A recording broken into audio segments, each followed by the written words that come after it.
그쵸? 왜냐면 애매하죠. 하나 말씀을 드릴 수 있는 거는 이제 뭐 여기까지만 하지 하겠습니다. 말지. 하나, 둘, 셋. 안녕하십니까, 박근진입니다. 네, 이주석입니다. 네, 오늘은 이주석 매니저님이 요즘 계속 좋은 컨텐츠를 저한테 말씀을 해주세요. 이번에 생숙에 대해서 한번 말씀하시자고. 근데 생숙이 정확하게 이게 줄임말이잖아요. 생숙이 뭐예요? 생활형 숙박시설이라고 하니까 이제 많이 익숙하실 거예요. 많이 얘기 들리고 분양하는 것도 많고 그러니까 호텔이랑 오피스텔이랑 합쳤다고 보시면 돼요. 네, 그래서 뭐 영어로 뭐 서비스 레지던스 그렇게 하는데 이제 호텔은 취사 시설이 없는데 레지던스는 취사 시설에 들어가 있고 생활형 숙박시설 생숙은 안에 취사가 가능한 호텔 숙박시설 단어에 용어에 설명이 다 들어가 있는 거예요. 생활형 주방이 있고 취사가 가능하고 숙박시설. 그러니까 숙박시설 뭐 호텔 같은 경우는 레스토랑 있고 뭐 주차시설 잘 돼 있고 로비 다 있고 카페 뭐 이런 거 다 들어가 있잖아요. 그런 공용시설이 있고 거기에 호텔 객실에는 객실만 있잖아요. 샤워실까지만 있잖아요. 취사할 수 있는 뭐 그런 주방은 없잖아요. 근데 그런 주방이 들어가 있는 호텔 이라고 보면 되나요? 네, 그렇게 보시면 되죠. 이주석 매니저님께서는 저기 세부에 좀 계셨잖아요. 네, 저는 레지던스에 있었죠. 그죠? 세부에서 레지던스에 있었던 거죠? 그쵸. 그죠? 세부도 레지던스가 많았던 것 같은데. 그러니까 개념이 조금 뭐 형태는 비슷한데 이제 운영되는 형태는 조금 다르죠. 그러니까 레지던스 같은 경우에는 거기는 실거주도 가능하고 임대도 가능하고 그러니까 개인 임대도 가능하고 근데 우리나라는 안 되죠. 네, 그게 이제 좀 큰 차이점이죠. 형태는 같지만은 운영되는 방식이 조금 다르죠. 어떻게 달라요? 그러니까 방금 말씀드린 것처럼 우리나라 같은 경우에는 일단은 숙박업을 신고를 무조건 해야 돼요. 생숙은 그러니까 실거주, 그러니까 주거용으로 쓰면 안 돼. 그러니까 단기나 그러니까 그런 여행객들이나 그런 식으로 단기 임대를 놓는 거죠. 그리고 물론 장기 임대도 가능은 해요. 가능은 한데 일단 숙박업 신고가 무조건 되어 있어야 된다. 라는 거죠. 그리고 원칙상 전입 신고 안 돼요. 원칙상은. 그렇죠. 네. 제가 있던 곳은 임대인 개인과 개인 간에 거래가 가능했고 그렇게 해서 임대도 가능했고 굳이 숙박업 신고를 하고 위탁시설을 끼지 않아도 그렇게 운영이 되죠. 그러니까 거기는 솔직히 그냥 뭐 집이죠. 세부 같은 경우에는 제가 있던 곳 같은 그냥 집인 거죠. 이게 오피스텔이나 이런 것처럼 임대가 이렇게 자유롭지 않은 거죠? 개인이 할 수 있으니까. 그런 게 가능하지만 우리나라의 생활형 숙박시설은 전입신고 무조건 안 되고 숙박업 신고 해야 되고 그 다음에 위탁관리업체가 있어야 되고 네. 물론 위탁관리업체 뭐 그런 업체를 안 껴도 돼요. 근데 그 왜 필요하냐? 생숙 분양 받으시는 분들 중에 정말 많이 받으셔서 내가 직접 하겠다 한 30개 이상 받으셨다 그럼 자체적으로 위탁관리업체 허가 내시고 운영하시면 돼요. 뭐 에어비앤비든 뭐든 그렇게 운영하시면 되는데 그렇게 받으시는 분들 별로 없으시잖아요. 많아야 그렇죠. 뭐 두세 개, 많은 뭐 지금 정말 많은 5개. 그거 가지고는 숙박업이 운영이 안 돼요. 네, 그렇기 때문에 30개 이상 모여야 되고 그리고 관리나 뭐 임대를 맞추는 거나 이런 거는 전문 위탁 업체들이 따로 있다. 그런 데를 끼고 하면은 괜찮다. 그리고 이 영상이 올라갈 때쯤 보면 생활형 숙박시설이 여러 군데에서 많이 분양이 된다라는 소문을 많이 들릴 거예요. 물론 그전에도 생숙이 많이 분양이 되고 있잖아요. 뭐 쉽게 말씀드리면 신라 모노그램이나 아니면 속초 양양 쪽에 많이 생겨나고 있고 그리고 도심에도 많이 생겨나고 있어요. 제가 해외 나가기 전에 부동산 일을 할 때는 생숙이라고 하면은 있긴 있었지만은 대부분 약간 지방권이라고 생각했어요. 지방권은 바닷가에나 이런 쪽에 호텔이 있고 호텔 위층에 뭐 레지던스가 들어간다거나 레지던스라고 하면은 제일 쉽게 접근하실 수 있는 게 해운대 LCT. 네, LCT 같은 경우에 밑에는 이제 그 숙박업으로 운영하는 것들이 있고 위쪽에 이제 레지던스가 있어요. 네, 그런 식으로 같이 들어가는 것도 있고. 근데 요즘에 분양하는 것들 보면 전체 다 그냥 그쵸? 전체 다 레지던스. 그리고 말씀하신 것처럼 제가 부동산 일을 할 때는 약간 좀 지방 쪽, 그러니까 뭐 관광지 이런 쪽에 그런 개념이 강했다면은 최근 들어서 분양하는 거면 도심 쪽에 많이 분양을 했죠. 그렇죠. 네, 도심 쪽에 많이 분양을 했고 생숙 규제가 들어온 거는 도심 쪽에 들어와서 해외 관광객들이나 뭐 단기 숙박이나 이런 걸로 운영이 되면 좋은데 아파트 대체제로 갔단 말이에요. 실거주를 하고 그렇게 되고 생활형 숙박시설은 그 주거시설에 들어가는 규제들이 다 안 들어가요. 거기서 벗어나 있어요. 종부세 대상도 아니고 취득세도 뭐 얼마 안 되고 전매 제한도 없고 이러니까 이제 많이 몰렸죠. 뭐 생활형 숙박시설 뭐 경쟁률 보면 뭐 몇백 대 1 막 이렇게 많이 뜨잖아요. 그런 개념으로 많이 접근들을 했단 말이에요. 근데 이제 규제가 들어왔죠. 네, 규제가 들어왔고 그래서 이걸로 뭐 오피스텔로 변경을 해야 되냐 말아야 되냐 저도 많이 문의 받았었고 블로그 글 딸랑 하나 올렸는데 오직 갑갑했으면 저한테까지 연락을 하시고 그러니까 오피스텔로 변경을 유예 기간을 준 거예요. 당신들이 지금 이렇게까지 했는데 원래 이러면 안 된다. 근데 이미 이렇게 된 거고 하니까 유예 기간을 주겠다. 근데 이게 너무 대책 없는 정책이라고 규제고 이렇게 보여지는 거는 오피스텔이랑 생숙은 적용받는 법 규정이 달라요. 그럼요. 숙박업이니까 공중위생관리법이 되고 오피스텔은 건축법이에요. 그러니까 단적으로 해서 생숙이 이렇게 지어졌는데 입구가 로비 통해서 들어가잖아요. 오피스텔은 만약에 옆에 상가시설이 있으면 입구를 따로 둬야 돼요. 예, 이런 부분에서는 하나 걸리고 그 다음에 생숙 같은 경우에는 건축법에 적용을 안 받다 보니까 주차 시설을 많이 확보를 안 해요. 예. 그러니까 뭐 예를 들어서 한 200세대 있는데 주차 뭐 한 20대 있고 그러면 그거를 솔직히 요즘에 대부분 차 있으시잖아요. 출퇴근용이든 뭐 아니면 뭐 주말용이든 다 갖고 있으신데 그런 것들이 해당이 안 되면 변환이 안 되는 거예요. 오피스텔로 전환이 안 돼요. 그리고 그것도 있죠. 지자체에서 또 허가를 받아야 돼요. 근데 지자체에서 어쨌든 간에 여기 지구단위 계획이 됐든 용지가 됐든 그거에 맞게 건물을 지어서 분양한 거잖아요. 그러면 생숙이 안 들어가야 될 자리에 생숙이 들어가 있는데 이걸 전환해 줄 수가 없는 거예요. 그렇기 때문에 이런 부분에 있어서는 되게 혼란이 지금도 있을 거예요. 이걸 해야 되나 말아야 되나 하시는 분들도 있을 거고 근데 하려고 내가 마음을 먹는다고 되는 게 아니거든요. 이것저것 요건을 다 따져봐야 되는 거라서 조금 뭐 골치가 좀 아픕니다. 그래서 만약에 그렇게 뭐 실거 정도가 됐든 뭐 그러셨던 분들이라면은 일단 전환이 힘들다고 하면은 그냥 숙박업 신고를 하시고 위탁관리업체를 선정해서 수익형으로 그냥 가져가시는 게 가지고 가실 거라면 그렇게 가야 된다고 생각하고 아니면 이제 던지셔야 되는데 이제 던지셔야 되는 분들이 던지다 보니까 이제 프리미엄은커녕 그냥 마피? 그런 부분들이 생기게 되죠. 그래서 생숙을 투자하실 때는 목적성을 확실히 갖고 접근하셔야 되고 그리고 뭐 생숙도 어차피 부동산이니까 제가 항상 말씀드리는 입지라는 부분도 중요하게 보셔야 되고 그 다음에 이제 더 중요한 거는 위탁관리업체 어디가 관리하느냐 요거 되게 중요해요. 브랜드도 따지셔야 되고 그렇죠. 예. 아니 그 얘기를 많이 하더라고요. 생숙 생숙 같은 경우는 시공사보다는 위탁관리업체가 더 중요하다고. 네. 시공사도 물론 중요한데 왜냐하면은 위탁관리업체가 제대로 관리를 안 하면 당장 수익률에 영향을 미치게 되고 그리고 그 안에 이제 청소든 건물 관리가 됐든 다 하는 거거든요. 그리고 그렇게 해서 수수료를 가져가는 거고 근데 그런 게 안 되면은 일단 건물이 뭐 지저분하거나 뭐 아니면 문제가 생기면 뭐 어디에 있든 뭐 관광지에 있든 어디에 있든 들어오시는 뭐 단기 숙박객이든 뭐 장기 숙박객이든 안 들어오려고 하죠. 그렇죠. 예. 그리고 요즘에 정말 생숙도 많이 생기고 기존에 이제 관광지 같은 경우는 펜션도 있죠, 호텔도 있죠, 콘도도 있죠, 숙박시설도 있죠, 레지던스도 있죠. 경쟁 치열해요. 근데 이제 홍보 잘 못하고 하면은 수익률 떨어지는 거예요. 하지만 그렇다고 해서 관리비 안 나갈까요? 관리비는 나가요. 그렇기 때문에 이런 위탁관리업체 선정은 되게 중요해요. 말씀대로 시공사보다는 위탁관리가 어떻게 되느냐, 어느 업체에서 하느냐 이런 것도 잘 따져보셔야 돼요. 그럼 그 위탁관리업체라고 말씀하시는 부분에서 좋은 위탁관리업체는 어디인가요? 브랜드를 말씀해 주세요. 아 여기서?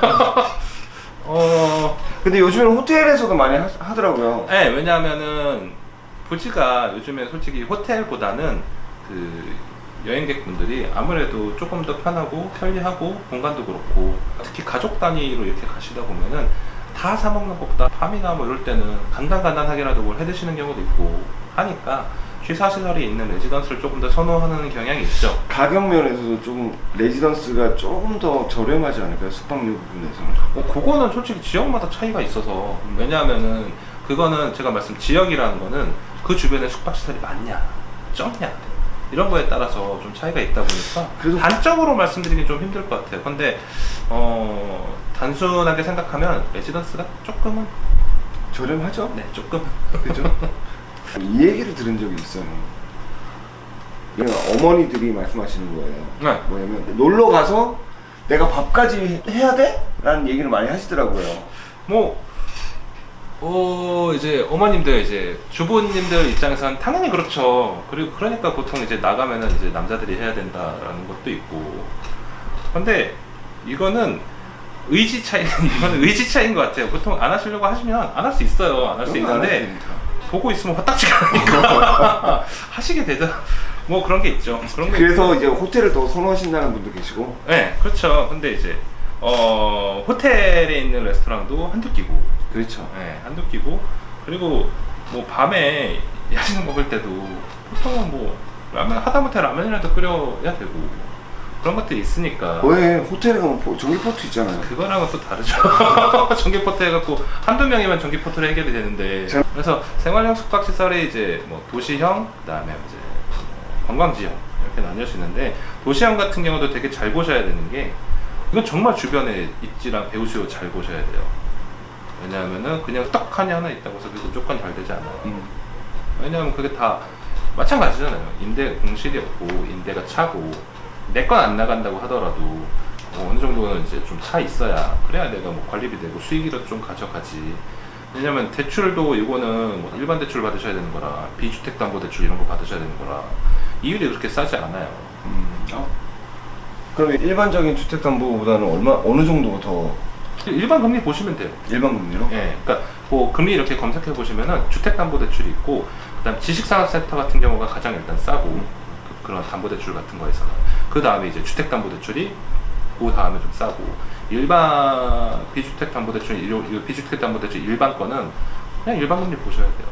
그리고 요것도 저희가 이제 말씀드리는 업무시설이나 뭐 지식산업센터나 대출 비율이 요 정도 보통 나옵니다, 이렇게 확실하게 말씀드리잖아요.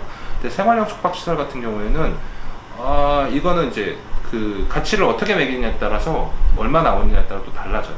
그러니까 뭐 되게 좋은 입지에, 뭐 서울 중심지에 이러면 은행에서도 뭐 높게 책정을 해줄 수 있겠죠. 근데 다른 지역에는 애매한 거예요. 그래도 유명한 관광지에서는 많이 책정해 주지 않을까요? 그렇죠. 그러니까 그건 이제 은행에서 이제 가치 판단을 하게 되는 거죠. 그러니까 딱 정해져 있는 게 아니고, 그 지역이나 주가도 많이 작용할 거고, 입지도 많이 작용할 거고, 거기에 이제 브랜드도 좀 작용을 할 거예요. 그렇기 때문에 만약에 생활형 숙박시설 이제 생각하시고 투자하신다라고 하면은, 지금이야 이제 많이 좀 유명한 업체들이나 이런 시공사, 대형 시공사나 이런 데 많이 하는데, 이전에는 좀 중소형 이런 것도 되게 많이 했었어요. 왜냐하면 약간 원룸 대체제나 소형 아파트 대체제로 이렇게 접근을 했으니까. 그래서 그런 것도 이제 요즘에 좀 골치가 아픈 거죠. 규제 때문에. 그래서 일전에 한번 뭐 오래된 얘기긴 하지만 황매니저님이 생수기에 대해서 얘기할 때, 생수기 들어갈 자리에 들어가는 거는 괜찮다라고 말씀을 드렸을 거예요. 그런데 그게 아닌 자리에 그냥 생수기 이렇게 들어가 버리면 이런 경우가 생기죠. 왜냐하면 전입신고 안 되고, 주택임대 사업자도 안 되고, 전입신고가 원칙적으로 안 되는데, 뭐 만약에 뭐 세입자가 그냥 뭐 모르고 했다든지 아니면 뭐 가심작용 했다든지 하면 그거 바로 주택이에요. 근데 주민센터에서 안 받아주지 않나요? 아니, 안 받아줄 이유는 없어요. 내가 거기 살고 있고, 근데 나 이렇게 해서 몇 개월을 살았고, 근데 전입신고를 해야겠다, 안 해야 될 이유는 뭐 있어요? 근데 관에서는 잘 안 받아주지 않나요? 안 받아주지, 아니 해줘요. 해줘요? 네, 하면 해요. 주소지 내면 해요.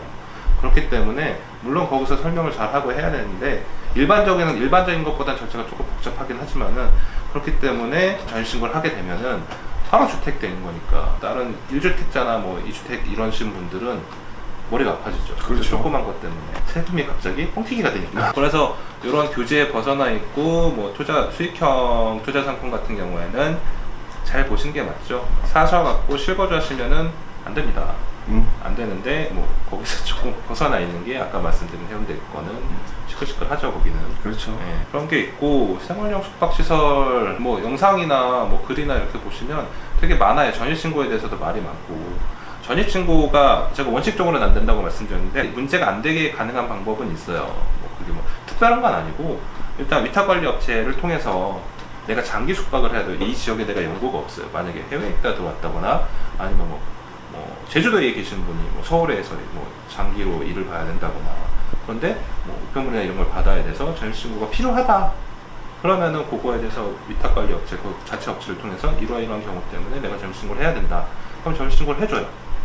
그런데 다만 그 전이나 이게 계속 이런 숙박업소로 운영을 해왔다, 해왔는데 이런 세입자의 사정으로 해서 이렇게 됐다 라는 걸 증명할 수 있으면은 괜찮아요. 그러면 이제 주택수익을 포함이 안 되고? 그렇죠. 왜냐면 이건 숙박업인데 장기 숙박객을 받았잖아요. 이거 생수기인데 이렇게 해갖고 내가 장기 숙박객을 받으면 당연히 소유주분한테는 수익이 발생하는데 요거를 그런 법률을 막을 수는 없는 거죠. 다만 이제 절차를 제대로 밟고 그리고 기존에 계속 이렇게 숙박업소로만 운영을 해왔었다 라는 걸 증명할 수 있으면 가능한데 이걸 개인이 하기는 힘들죠. 그렇죠. 네, 근데 위탁관리업체가 있으면은 기존에 계속 임대차 들어왔던 계약서나 이런 것들이 있을 거잖아요. 그래서 뭐 15일, 뭐 3일 뭐 이런 식으로 계속 운영을 해요. 들어온 손님이 이렇게 됐다라고 하면은 뭐라고 할 수 없는 거죠. 그렇죠. 네, 이게 뭐 특별한 노하우나 이런 건 아니고 그래서 이건 정상적인 절차를 밟고 이렇게 진행하면 생활형 숙박이 무조건 나쁘다라고도 할 수 없는 거고, 그리고 뭐 무조건 좋다라고도 할 수 없는 거예요. 이걸 뭐 전매가 가능하다고 해서 되면 티가 무조건 붙을 거야 이러지는 않아요. 그러니까 더군다나 이제 약간 도시형 생수 같은 경우에는 특히나 좀 그런 경우가 더 있어요. 그래서 이런 부분은 잘 접근하시고, 상담사 말은 대부분 장점만 얘기할 테니까 저희도 상담사지만은 그런 거 얘기 들으시고, 그다음에 다른 자료도 찾아보시고, 그리고 지역 부동산도 가보시고 이렇게 하시는 게 가장 좋죠. 내가 그 지역을 알면 가장 좋고. 그렇지. 네. 그렇죠.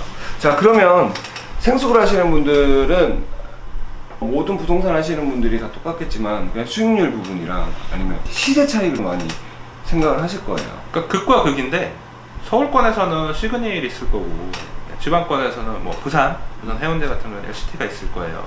그건 시세 차이가 어마무시해요. 그럴 수밖에 없겠죠. 네, 그럴 수밖에 없는데 시그니엘도 그렇고 이제 이쪽도 그렇고 그게 가장 잘 된 케이스예요. 네. 완전 랜드마크잖아요. 누구나 그 지역이 됐든 한 번쯤은 이름을 들어봤을 만한 곳이고, 그런 거 아니면은 시세 차이 그렇게 크게 보시긴 힘들죠. 그러면 수익률은? 수익률적인 부분도 요거는 입지가 크게 작용을 하죠. 아까 말씀드린 배우 수요라는 부분도 있고, 관광지에 있는 경우 같은 경우에는 그 관광지에 연간 관광객이 얼마나 드느냐, 그 다음에 기존의 숙박시설들이 얼마나 있느냐. 숙박시설만 비교하실 수는 없는 게, 단순하게 개수 가지고만 비교할 수는 없을 거예요. 민박도 있고 펜션도 있고. 그렇죠. 네. 근데 레지던스가 그 주변에 얼마나 있느냐, 이런 것도 크게 작용을 하겠죠. 그리고 여기 오는 관광객들이 뭐 이제 커플들이 많으냐, 뭐 아니면은 뭐 가족 단위가 많느냐, 이런 것도 조금 더 딥하게 들어가서 접근하실 수 있으면 좋겠죠.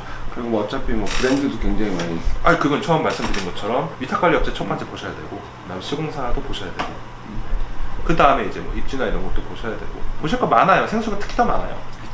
그러면 지금 저희가 앞으로 분양되는 물건들이 있어요. 네. 하나는 도시형이고, 응. 하나는 관광지형. 관광지형이죠. 네. 자, 이 두 가지를 한번 봤을 때 네. 뭐라고는 말씀을 안 드리겠습니다. 응. 말씀을 못 드리는 부분이라. 그렇죠. 자, 봤을 때 이 두 가지는 어때요? 그러니까 요거는 저희가 이제 자료도 안 나왔고 저희 쪽에서만 이제 얘기를 하는 건데, 입지만 봤을 때는 아시는 분들은 아시겠죠. 그럼요. 아시는 분들은 아실 텐데, 그래서 저 이제 미리 이제 말씀을 드려봤었어요, 손님들한테. 그냥 두 군데 다? 뭐 측은 나눠지죠.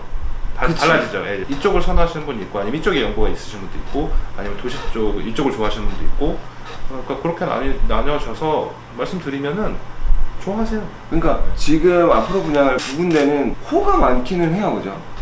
그런데 그 규모나 이런 거에 있어서는 그쵸. 네. 금액적인 면이 좀 다르기는 하지만 네. 규모도 다르죠. 입지가 다르니까. 그리고 입지들 자체도 다르고, 그리고 브랜드 면에서는 둘 다 뭐 괜찮은 브랜드잖아요. 그렇죠.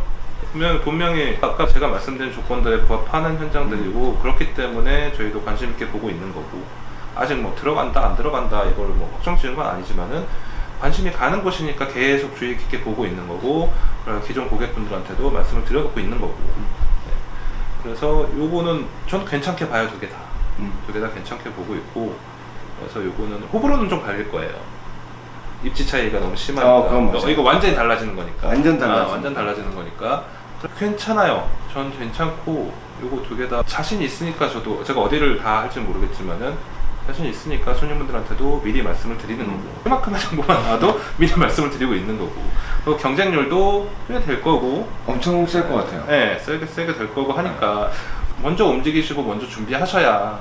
그러면 마지막으로 생수의 장단점을 간단하게 말씀해 주실 수 있나요? 일단 생수 장점 그러면은 규제 다 벗어나 있다. 네. 주택수 포함 안 되고, 종부세 당연히 안 되고, 전매 제한 없고, 그리고 이제 뭐 수익률적인 부분을 말씀하시는데, 요거는 그냥 논해요. 내가 뭐 뭐 투자자분들이 분석하셔야지 분양 상담사들이 얘기하는 거는 별 의미가 없다고 봐요. 저도 마찬가지입니다. 네. 맞습니다. 그리고 단점 그러면은 일단은 이후 수익률 부분이 오락가락할 수 있다. 그렇지. 그리고 오피스텔이나 이런 거는 그냥 뭐 수수료 한 번만 내고 나면은 1년 계약 이렇게 하면은 그냥 다 내 수익이잖아요. 근데 이제 생숙 같은 경우에는 위탁 관리 업체에 계속 관리비가 나가야 돼요. 그러니까 수익률적인 부분에서 웬만큼 괜찮지 않으면은 괜찮은 수익률을 얻기 힘들다. 그리고 오피스텔이나 생숙 같은 경우에는 입지가 특히 더 세심하게 봐야 된다. 그 주변에 배우 주변에 이런 것들, 관광지든 뭐 도심이든 이런 부분이 있죠. 그리고 생숙 단점 그럼 전용률이 좀 작다 주택에 비해서. 이걸 어디다 비교하냐에 따라 달라요. 아파트에 비교하면 전용률이 좀 작아요. 근데 오피스텔이랑 비교하면은 서비스 면적이 있어요. 그렇죠. 네. 그런 게 있으니까 물론 이제 또 아파트랑 차이점은 발코니가 있으면은 아파트는 확장이 가능한데 생숙은 안 돼요. 이런 차이점들이 있고, 요걸 뭐 장점 단점 그렇게 말씀드리면 차이점이겠죠. 네. 이런 것들 생각하시고 그리고 생숙 접근하시면은 그냥 모르고 접근하시는 것보다는 조금 더 좋은 선택을 하실 수 있을 거다. 맞습니다. 네. 하실 말씀 다 하셨나요? 네, 다 했습니다. 더 하실 말씀 없으신가요? 네, 전 다 했습니다. 뭐 질문 더 있으세요? 없어요. 네. 그럼 오늘 이만 마치고 다음번에는 더 좋은 콘텐츠로 다음번에 콘텐츠 뭐 하실 거예요? 생각하신 거 없으신가요? 제가요? 항상 제가 생각하나요? 보통 이렇게 그냥 갑자기 들이밀고 들어오시는데. 자, 오늘은 여기까지 하고요. 다음번에 더 좋은 컨텐츠로 찾아뵙도록 하겠습니다. 지금까지 박건율. 네, 이주석이었습니다. 감사합니다. 감사합니다.